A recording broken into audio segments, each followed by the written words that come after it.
এই প্রথম রাজ্যে শুরু হলো এক নয়া উদ্যোগ, রোজগার মেলা।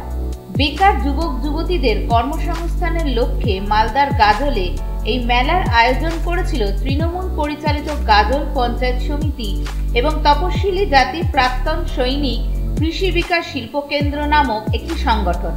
এই মেলা থেকে তুলে দেওয়া হলো বেশ কিছু বেকার যুবক যুবতীদের হাতে বেসরকারি সংস্থার বিভিন্ন পদে কাজের জন্য নিয়োগপত্র। এদিনের এই কর্মসূচিতে উপস্থিত ছিলেন সংশ্লিষ্ট সংগঠনের সর্বভারতীয় সাধারণ সম্পাদক সৌমেন কোলে, গাজল পঞ্চায়েত সমিতির সভাপতি মোজাম্মেল হোসেন, তৃণমূল পরিচালিত মালদা জেলা পরিষদের সদস্য দীনেশ টুডু প্রমুখ। মঙ্গলবার মালদা জেলার গাজল ব্লকের পঞ্চায়েত সমিতির সংলগ্ন একটি সাংস্কৃতিক ভবনে এই রোজগার মেলা অনুষ্ঠিত হয়। সেখানে গাজল সহ জেলার বিভিন্ন প্রান্ত থেকে শিক্ষিত ছেলেমেয়েরা নিজের জীবনপঞ্জি সহ সমস্ত নথিপত্র নিয়ে উপস্থিত হন। সেখানে তাদের প্রশ্ন উত্তরের মাধ্যমে মেধা খতিয়ে দেখে নিয়োগপত্র দেওয়া হয়। সংশ্লিষ্ট সংগঠন সূত্রে জানা গিয়েছে, পশ্চিমবঙ্গ সহ দেশের বিভিন্ন প্রান্তে বেসরকারি বিভিন্ন ধরনের শিল্প প্রতিষ্ঠানগুলিতে এই রোজগার মেলার মাধ্যমে শিক্ষিত ছেলেমেয়েরা বিভিন্ন পদে কাজের সুযোগ পাবেন।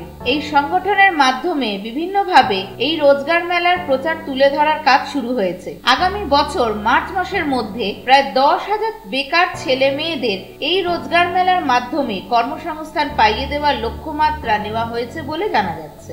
সম্পাদক তপশিলি জাতি আদিবাসী প্রাক্তন সৈনিক কৃষি বিকাশ শিল্পকেন্দ্র।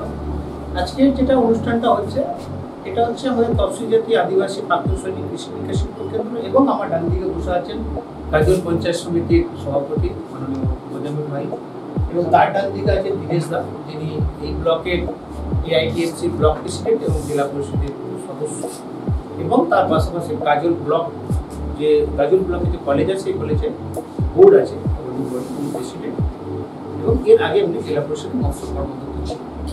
এনাদের দুজনের সহযোগিতায় আমরা এই আজকের অনুষ্ঠানটা করলাম, রোজগার মেলা।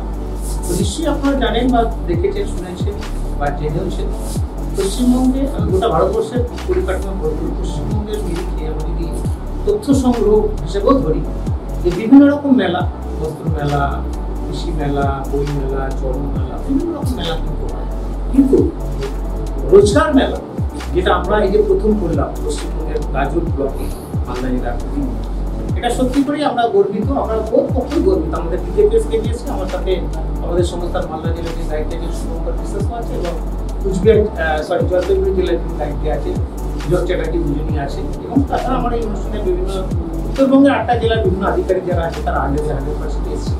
আমাদের লক্ষ্য ছিল আমাদের সংস্থার মাধ্যমে 10,000 কর্মী ভবিষ্যৎ পাকাপাকি হয়ে যাওয়ার পরে আমাদের হাতে যে অপরচুনিটি বা সুযোগটা আছে, এখানে বিভিন্ন মানুষের কর্মসংস্থান জায়গা থাকবে, সেইটাকে লক্ষ্য রেখে আমরা এগিয়েছিলাম।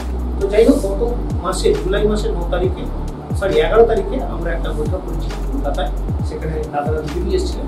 পারস্পরিক আলোচনার পাশাপাশি এই জেলার ডেভেলপমেন্টের পার্টে গভর্নমেন্টের সাথে আমাদের অফিসারদের টাই আপ করে কাজগুলো এগোচ্ছে। হতে হতে একটা কথা আসে যে দাদা আসুন না, যদি আমাদের ওই জেলার ওই ব্লকটাকেও বিশেষ করে যদি আমরা ডেভেলপমেন্ট করতে কর্মসংস্থানের মাধ্যম দিয়ে, তাকে পশ্চিমবঙ্গে বেকারত্ব তো সবই আপনি বোঝেন, আপনি এত বড় একটা অর্গানাইজেশন চালাচ্ছেন, তো যদি কিছু করা যায় যৌথ উদ্যোগে, তো সেই যৌথ উদ্যোগটাকে সামনে রেখে আমাদের আজকে এই রোজগার মেলা অনুষ্ঠানটা করা হয়েছিল। আমরা সাকসেস হয়েছি।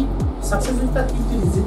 প্রথম হচ্ছে আমরা 300 জনকে আমন্ত্রণ জানিয়েছিলাম, বরঞ্চ 300 থেকেও অধিক যারা খবর পেয়ে এসেছে সেটা সংখ্যাটা আনুমানিক 100-র বেশি একটু কমে, যাদেরকে আমরা জায়গা দিতেই পারি। তো তাদের জন্য আমরা আগামী দিনে অবশ্যই জায়গা রাখবো। তো আমরা এটাকে লক্ষ্য রেখেছিলাম এই দিকে একদম গ্রাস লেভেল থেকে, অর্থাৎ ক্লাস 8 পাস, মাধ্যমিকের পাস থেকে শুরু করে একদম তার graduation, MA, BA, Pharma, MBA, MSc যা থাকবে টোটালটাই আমাদের কাছে কিন্তু রয়েছে। যেরকম তার কোয়ালিটি হবে, কোয়ালিফিকেশনের দিক থেকে সেরকমভাবে তাকে আমরা রোজগারের জায়গাটা দিতে পারবো। আজকে আমরা মঞ্চে থেকেও যারা সিলেকশন হয়ে যাবে তাদেরকে আমরা অফার লেটার তুলে দেবো। এই নিরিখে আমরা এই ব্যাপারটাকে রেখেছিলাম, আমরা সাকসেস করতে পেরেছি। তার জন্য আমিও গর্বিত এবং আশা করবো আমাদের সাথে যে দাদারা আছেন এরাও গর্বিত। জয় শ্রী শম্ভু।